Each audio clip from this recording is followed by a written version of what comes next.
The time has come for America to hear the truth about this tragic war.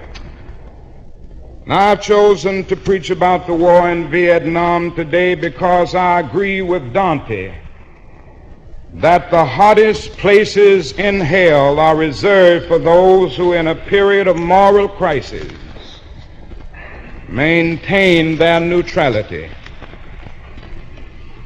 There comes a time when silence is betrayal. In the same schoolroom, so we watch them in brutal solidarity, burning the huts of a poor village. But we realize that they would hardly live on the same block in Chicago or Atlanta. As I have walked among the desperate, rejected, and angry young men, I have told them that Molotov cocktails and rifles would not solve their problems. But they ask, and rightly so, what about Vietnam? They ask if our own nation wasn't using massive doses of violence to solve its problems. And I knew that I could never again raise my voice against the violence of the oppressed in the ghettos without having first spoken clearly to the greatest purveyor of violence in the world today, my own government. And who are we supporting in Vietnam today?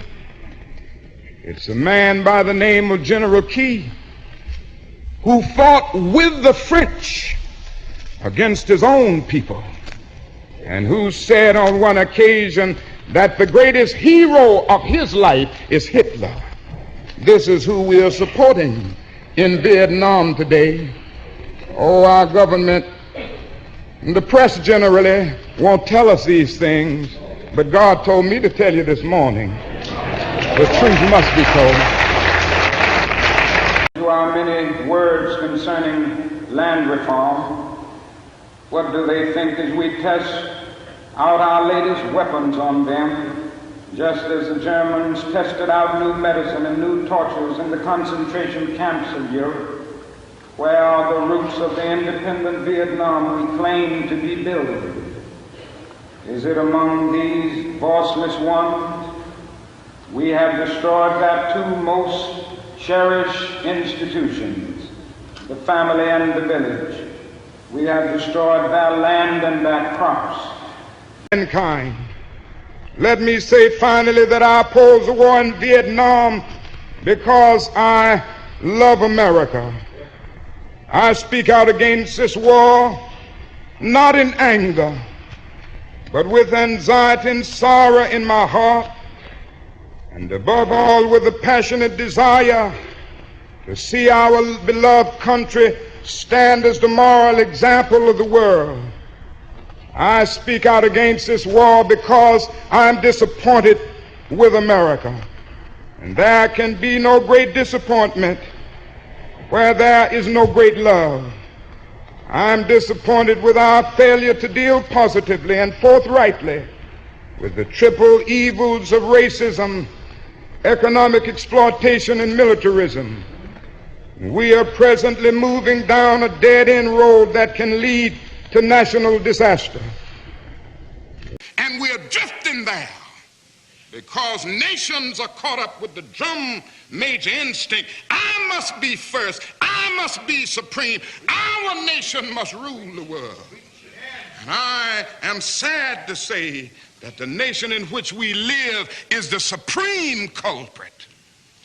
And I'm going to continue to say it to America, because I love this country too much to see the drift that it has taken. God didn't call America to do what she's doing in the world now. God didn't call America to engage in a senseless, unjust war as the war in Vietnam. And we are criminals in that war. We've committed more war crimes almost than any nation in the world. And I'm going to continue to say it. And we won't stop it because of our pride and our arrogance as a nation. But God has a way of even putting nations in their place. The God that I worship has a way of saying, don't play with me. Illegal, unconstitutional injunction. All we say to America is be true to what you said on paper.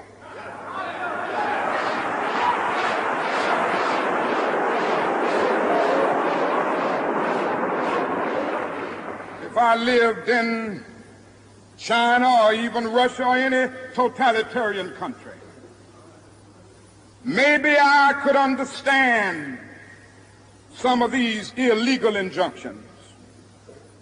Maybe I could understand the denial of certain basic First Amendment privileges because they haven't committed themselves to that over there. But somewhere I read of the freedom of assembly. Somewhere I read of the freedom of speech. Somewhere I read of the freedom of press. Somewhere I read that the greatness of America is the right to protest for right.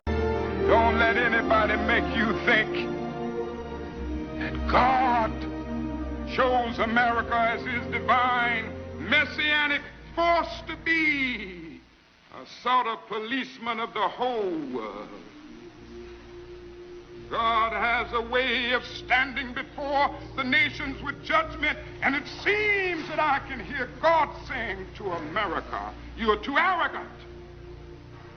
If you don't change your ways, I will rise up and break the backbone of your power, and I'll place it in the hands of a nation that doesn't even know my name. Be still and know that I'm God. Those things stay open. A hegemonic power, a strong power willing to use its police capacity, and this is a police force, a space cop type of idea, can make the global heavens an exploitable resource for all, whereas right now there is no guarantee even that if a corporation or a nation should go into space and find wealth there, that it could keep it or have a reasonable share of keeping it. Let's see if we get one more. The argument is whether or not the United States should be the hegemon is on the table. Well, that's a different argument. The fact is the United States is the hegemon, and putting weapons in space will extend that period of hegemony into the foreseeable future. Mm-hmm. Teresa. The very structure of our society. In the councils of government, we must guard against the acquisition of unwarranted influence, whether sought or unsought, by the military-industrial complex. The potential for the disastrous rise of misplaced power exists and will persist. We must never let the weight of this combination endanger our liberties or democratic processes. We should take nothing for granted. Only an alert and knowledgeable citizenry can compel the proper meshing of the huge industrial and military machinery of defense with our peaceful methods and goals, so that security and liberty may prosper together. Electronic computers. The prospect of domination of the nation's scholars by federal employment, project allocations, and the power of money is ever present and is gravely to be regarded. Yet in holding scientific research and discovery in respect, as we should, we must also be alert to the equal and opposite danger that public policy could itself become the captive of a scientific, technological elite. It is the task of statesmanship to mold, to balance, and to integrate these and other forces, new and old, within the principles of our democratic system, ever aiming toward the supreme goals of our free society. Another factor in maintaining balance involves the element of time. As we peer into society's future, we, you and I, and our government must avoid the impulse to live only for today, plundering for our own ease and convenience the precious resources of tomorrow. We cannot mortgage the material assets of our grandchildren without risking the loss also of their political and spiritual heritage. We want democracy to survive for all generations to come, not to become the insolvent phantom of tomorrow.